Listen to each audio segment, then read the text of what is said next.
আজকে আমি নিয়ে হাজির হয়ে গেছি অতি পুরনো এবং অতি জনপ্রিয় একটা রেসিপি, চিকেন ডাক বাংলো। তাহলে চলুন দেখে নেওয়া যাক কিভাবে আমি এই চিকেন ডাক বাংলো বানাচ্ছি।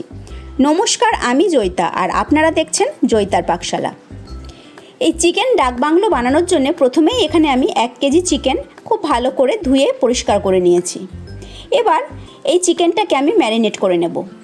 চিকেনটা ম্যারিনেট করার জন্য প্রথমে আমি এখানে দিয়ে দিয়েছি আদা রসুন বাটা 3 চামচ।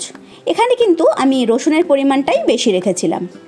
এখানে দিয়েছি 3 টেবিল চামচ টক দই ভালো করে ফেটিয়ে নিয়ে, দিয়েছি 1.5 চামচ কাশ্মীরি লঙ্কার গুঁড়ো, 1 চামচ হলুদ, পরিমাণ মতো নুন, আর দিয়েছি 2 টেবিল চামচ সর্ষের তেল।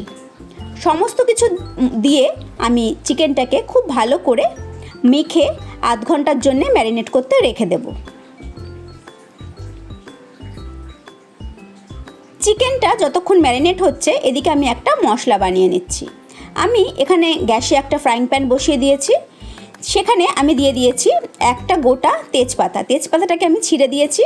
3টে দিয়েছি শুকনো লঙ্কা, একটা কাশ্মীরি শুকনো লঙ্কা দিয়েছি। আমি হাফ জয়িত্রীর ফুল, 4 ভাগের 1 ভাগ দিয়েছি আমি জায়ফল, দিয়েছি 5-7টা লবঙ্গ, 5-7টা এলাচ, কিছুটা দারচিনি স্টিক, আর দিয়েছি 1 চামচ গোটা জিরে, আর দিয়েছি 1 চামচ গোটা ধনে। এই সব মশলাগুলোকে আমি 30-40 সেকেন্ড ধরে একটু ফ্রাইং প্যানের মধ্যে ভালো করে নাড়িয়ে নিয়ে ড্রাই রোস্ট করে নেব। খেয়াল রাখতে হবে মশলাটা যেন পুড়ে না যায়।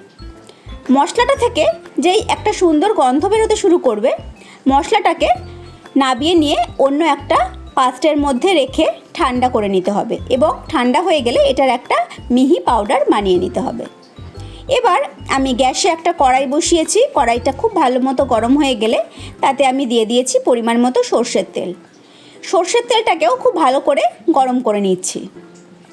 সর্ষের তেলটা খুব ভালো মতো গরম হয়ে গেলে এর মধ্যে আমি দিয়ে দিয়েছি কিছু ডুমো করে আলু কেটে রেখেছিলাম, সেগুলো।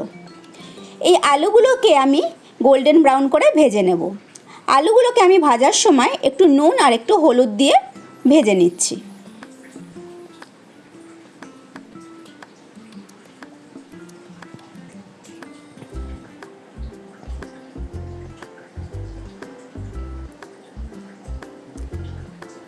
আলুগুলো দেখুন গোল্ডেন করে ভাজা হয়ে গেছে।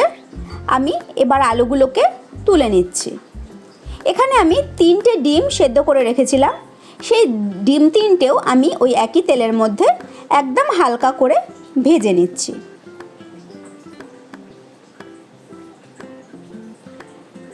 ডিমের গায়ে একটু কালার এসে গেলেই ডিমগুলোকে আমি তুলে নিয়েছি। এবার ওই একই তেলের মধ্যে আমি দিয়ে দিয়েছি কিছু গোটা গরম মশলা, দারচিনি, এলাচ আর লবঙ্গ দিয়ে 15-20 সেকেন্ড একটু নাড়িয়ে নিয়েছি। যেই একটা সুন্দর গন্ধ বেরোতে শুরু করেছে তখন আমি তার মধ্যে দিয়ে দিয়েছি 3টে বড় সাইজের পেঁয়াজ, আমি একদম মিহি করে কুচিয়ে রেখেছিলাম সেটা। এবার পেঁয়াজটা দিয়ে মিনিট 2-1 সময় ধরে আমি ভালো মতো ভেজে নিয়েছি। পেঁয়াজটা যেই আস্তে আস্তে ট্রান্সপারেন্ট হতে শুরু করেছে তখন আমি তার মধ্যে দিয়ে দিয়েছি আদা রসুনের পেস্ট। এখানেও কিন্তু রসুনের পরিমাণটা একটু বেশি রেখেছি আমি।